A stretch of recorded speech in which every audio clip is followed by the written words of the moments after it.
Hasta entonces, el derecho canónico, para quien lo desconozca, se basaba fundamentalmente en las viejas recopilaciones de normas canónicas desde los primeros siglos hasta el siglo XII y XIII, que el famoso monje camaldulense, qué cosa más rara, Graciano, articula en el llamado célebre decreto de Graciano. Ese decreto, junto con otras recopilaciones de leyes canónicas, finalmente, el año 1582, va a ser consagrado oficialmente por la Iglesia Católica después de Trento como el célebre Corpus Juris Canonici. Y es con lo que, se juzgaba y se procesaba dentro del procedimiento canónico tradicional. Con la codificación, la Iglesia también le llega a estos tiempos y el año 1917 la Iglesia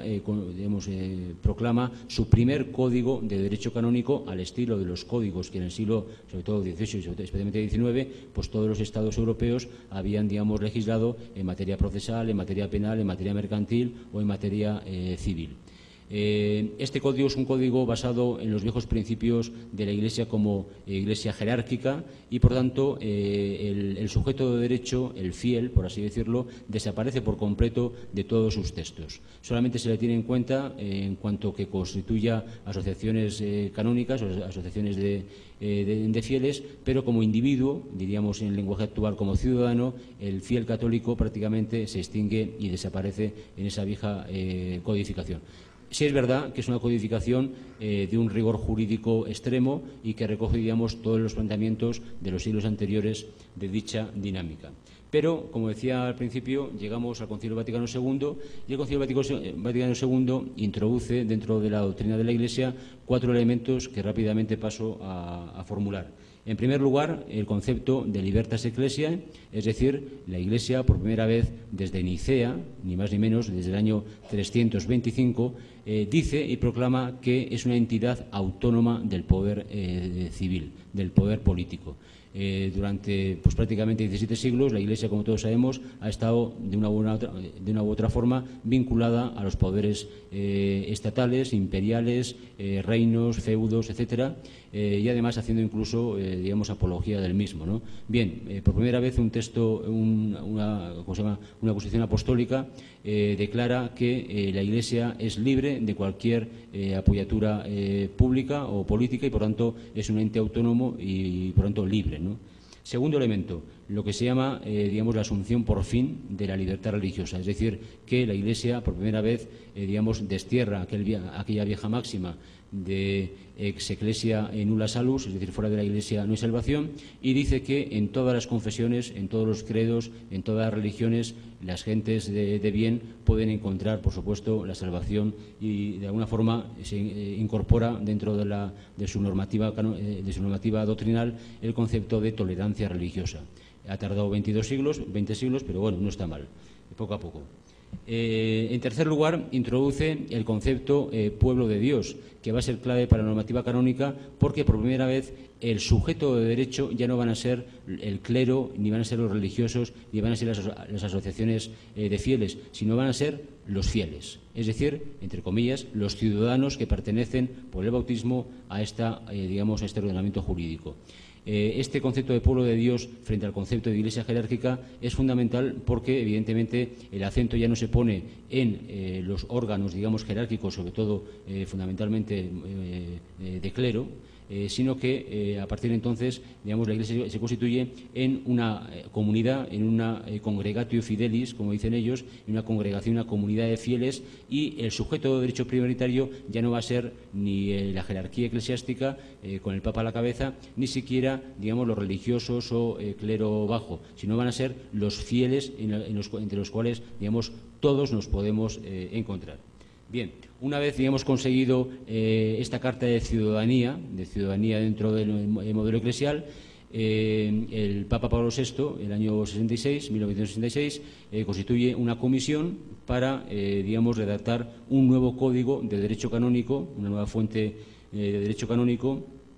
donde se recojan estos elementos y postulados que acabo de recalcar. La comisión se reúne y el año 1970 da a luz un borrador denominado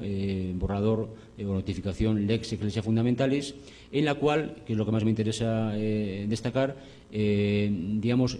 ya no rige ni siquiera la vieja concepción de código y menos de código donde se refleja la concepción puramente jerárquica de la Iglesia, sino que se redacta una constitución para la Iglesia. Lex Ecclesia Fundamentalis significa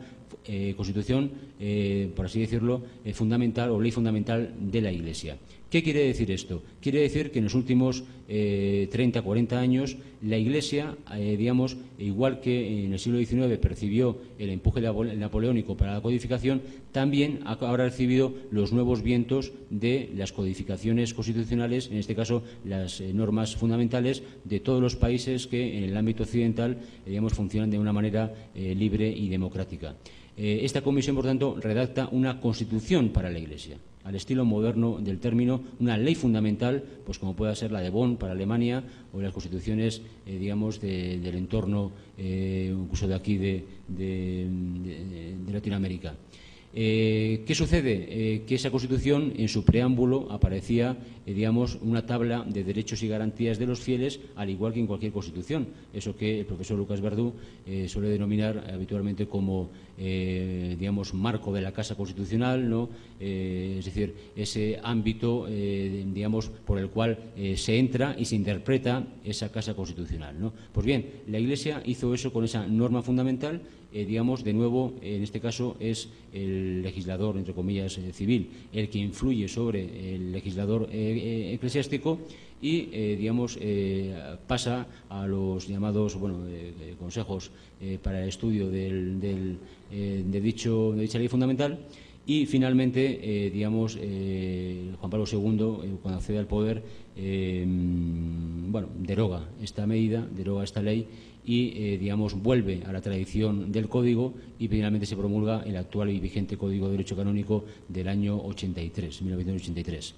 Que son y aquí acaban las fuentes jurídicas de normativa canónica.